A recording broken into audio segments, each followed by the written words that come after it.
subhanallah nuti warri dubartii kun jechuudha dhuguma rabbi diina waliiti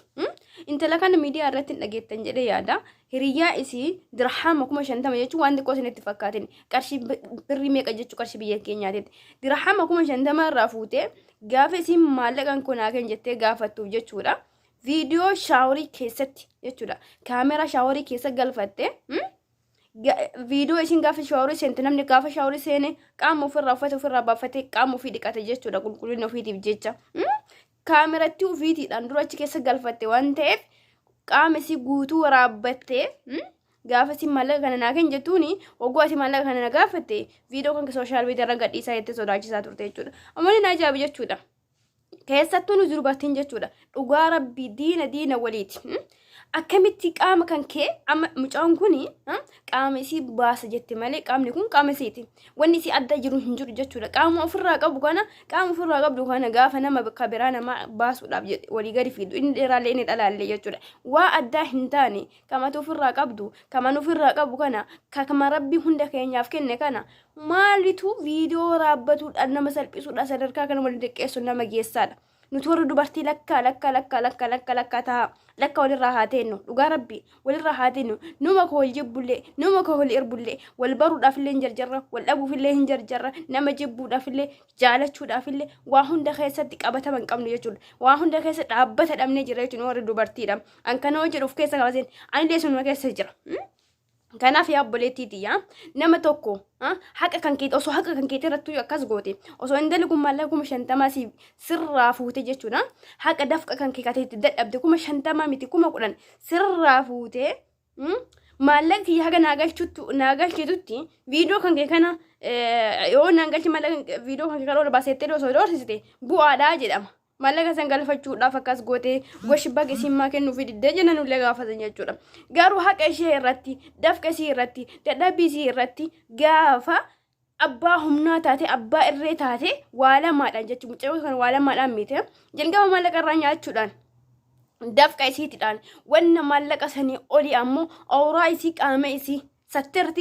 sitirii raabaaftee jawwaala kan keetitti waraabbatte atummaanu ija kan keetu na argunu eenyu siif eeyyame amantii kamtu siif eeyyame yaa rabbii ummanni keenya nama kana garaa walitti jabaata ummanni keenya keessaa nuti warri dubartiin subhaanallah diina waliiti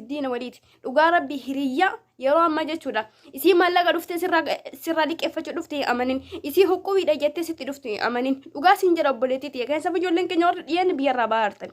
waan biyya namaa kana keessa deemaa jiru waan dubartii wal godhaa jirtu quba hin qabdan jechaan dhageettan malee ijaanillee arguu dhabuu dandeettan kanaaf isiin maallaqa sirraa liqeeffattu jechuudha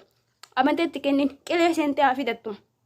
bakka feeti seentee haa fidattu ittiin kennin maallaqa kan kee isii huqubiidhaa walii muna jettee maallaqa walitti sirra walitti qabdan jechuudha huqubiidha jedhanii 2,200 yookiin 1,100 baatiidha walitti qabasanillee keessa hin galin hattuudha ijoollee baay'eetu akkasiin maallaqa walitti qabatee jechuudha huqubiidha jedhanii 1,000 hedduu 60 70 riyaala 100 walitti qabanii gaafa kaan miliqan jechuudha assalaamu alaykum wa rahmatullahi wa barakaatu ummata qashti yoo yaa jira jirtu har'a madaaminti hin jirtu anallee qufannatti jira na dhiisuu didee qufan jaartii na godhataa na samoona kana akka malee yaa jira sagaleen yoo isinitti baay'ee dhiifamsi din jira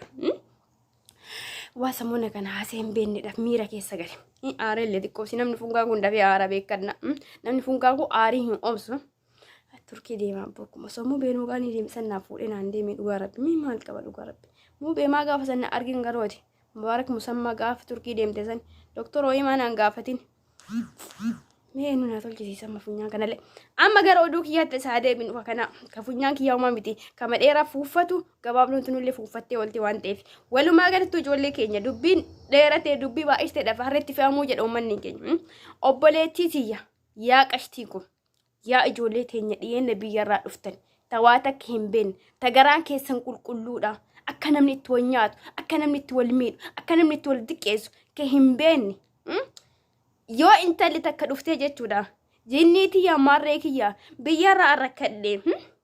sisteema baay'ee sitti dhufanii jechuudha biyyarraa arrakkadhee mee rabbuma keetii jedhi baatii kana sii deebisa maallaqa ija tokko naakin maallaqa ija lama naakin jetti yoo asiin kijibaan si dhufte jechuudha kijiba garaagaraa haadha kiyya dhukkubsamaa abbaa kiyya dhukkubsamaa obboleessa kiyya qabamee jinni kiyya qabamee jaankaa kiyya qabamee siin jette hinduuta malee maallaqa kan kee eenyu baastee hin kennin eenyu inni biyya rakkati biyya keessa jira biyya keessa furmaata itti barbaadan isin biyya namaati yoo rakkate yoo dhukkubsatte waan dandeetu waa irraa deeffachuu hin dandeenye irraa gargaar amma fakkeenyaadha nama tokko hiriyaa taka jechuudha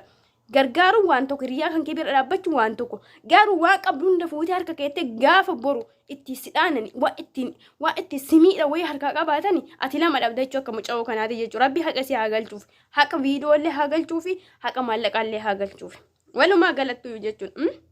Tokko ammoo maal jedha wali fuunee waa bitannee jedhanii laal wali fuunee 100 50 60 biyya keenya kana wali fuunee jechuudha yaada birrii biyya keenya bilaashi isii wali fuunee wayiin goona bakka tokko jedhanii bakka tokko wali qaban